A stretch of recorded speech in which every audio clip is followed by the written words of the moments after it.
PM Shri പദ്ധതിയുമായി മുന്നോട്ട് പോകാമെന്നും ഇതിനായി വിദ്യാഭ്യാസ നയം മാറ്റേണ്ടി വരില്ലെന്നും പൊതുവിദ്യാഭ്യാസ ഡയറക്ടറുടെ report.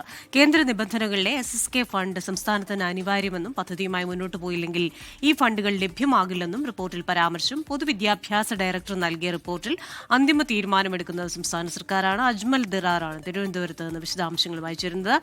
Ajmal, very good morning. ഇപ്പോൾ ഈ ഒരു വിഷയവുമായി ബന്ധപ്പെട്ട് കേന്ദ്രം ചില നിബന്ധനകൾ വെച്ചിട്ടുണ്ട്. അതിൽ SCERTയുടെ പുസ്തകങ്ങൾ പഠിപ്പിക്കാം, എന്നാൽ പ്രധാനമന്ത്രിയുടെ ചിത്രം വെക്കണം എന്നതടക്കമുള്ള ചില നിബന്ധനകളുണ്ട്. എന്നാൽ പൊതുവിദ്യാഭ്യാസ വകുപ്പ് നൽകുന്ന റിപ്പോർട്ട് അനുസരിച്ചിട്ട് കേന്ദ്രത്തിന്റെ ഫണ്ട് അനിവാര്യമാണ്.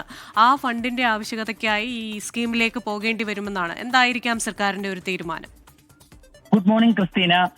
ഈ പ്രധാനമന്ത്രി റൈസിംഗ് ഇന്ത്യ എന്ന പ്രോജക്ടിന്റെ ഭാഗമായി കേന്ദ്ര വിദ്യാഭ്യാസ മന്ത്രാലയം കൊണ്ടുവന്ന ഈ PM ശ്രീ വിഷയം, അതിൽ ആ പദ്ധതി കേരളത്തിൽ ഒപ്പിടാമെന്നും അതോടൊപ്പം തന്നെ ആ പദ്ധതിയുമായി സംസ്ഥാനത്തിന് മുന്നോട്ട് പോകാമെന്നുമാണ് പുതിയ UDF സർക്കാർ അധികാരത്തിൽ വന്നതിന് പിന്നാലെ വിദ്യാഭ്യാസ ഡയറക്ടർ വിദ്യാഭ്യാസ മന്ത്രിക്ക് സമർപ്പിച്ച റിപ്പോർട്ടിൽ പറയും. നമുക്കറിയാം 2021 മുതലുള്ള രണ്ടാം പിണറായി സർക്കാരിനെ സംബന്ധിച്ചിടത്തോളം ഏറ്റവും കൂടുതൽ പ്രതിരോധത്തിലാക്കിയ ഒരു വിഷയമായിരുന്നു ഈ PM ശ്രീ വിഷയം എന്ന് പറയുന്നത്. 2025 ഒക്ടോബർ 16 മന്ത്രിസഭയോ മുന്നണിയോ അറിയാതെ വിദ്യാഭ്യാസ മന്ത്രിയും മുഖ്യമന്ത്രിയും മുൻകൈയെടുത്താണ് PM ശ്രീ പദ്ധതിയുടെ ധാരണാപത്രത്തിൽ ഒപ്പിട്ടത് എന്നതായിരുന്നു ആ വിഷയത്തെ ഏറ്റവും കൂടുതൽ വിവാദമാക്കി മാറ്റിയത്. കാരണം ഇതിൽ വിദ്യാഭ്യാസ നയം, ദേശീയ വിദ്യാഭ്യാസ നയം നടപ്പിലാക്കണം. സംസ്ഥാനങ്ങൾ ഈ പദ്ധതിയിൽ ഒപ്പിടുകയും ഈ പദ്ധതിയുടെ ഭാഗമായി മാറുകയും ചെയ്യുന്ന സംസ്ഥാനങ്ങൾ പൂർണ്ണതോതിൽ ആ വിദ്യാഭ്യാസ നയത്തിന്റെ ഭാഗമായി മാറണമെന്നായിരുന്നു ഇതിലെ ഏറ്റവും പ്രധാനപ്പെട്ട ഉപാധി എന്ന് പറയുന്നത്. അത് അംഗീകരിക്കുക കേരളത്തെ സംബന്ധിച്ചിടത്തോളം ഏറ്റവും വലിയ ഒരു വിമുഖത വിഷയത്തിൽ ഉണ്ടായിരുന്നു. എന്നാൽ ഇപ്പോൾ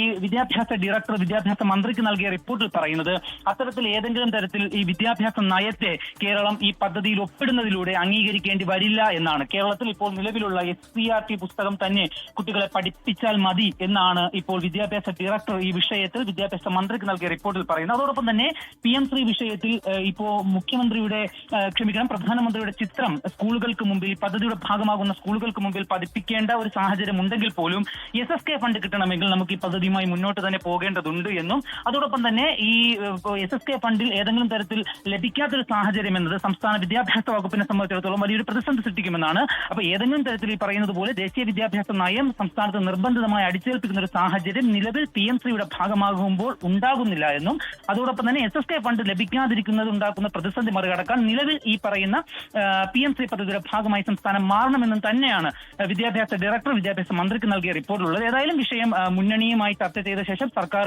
ഒരു പൊതു നിലപാടിലേക്ക് എത്തേണ്ട ഒരു സാഹചര്യമാണ് നിലവിലുള്ളതെന്നും അത്തരത്തിലൊരു നിലപാട് നിലവിലെത്തിയിട്ടില്ല എന്നും ചർച്ചകൾക്ക് ശേഷമായിരിക്കും അതിലൊരു തീരുമാനമെടുക്കുന്നത് എന്നുമാണ് നിലവിൽ വിദ്യാഭ്യാസ മന്ത്രി ശംസുദ്ദീൻ അതിൽ അറിയിച്ചിട്ടുള്ളത്. ക്രിസ്റ്റീന,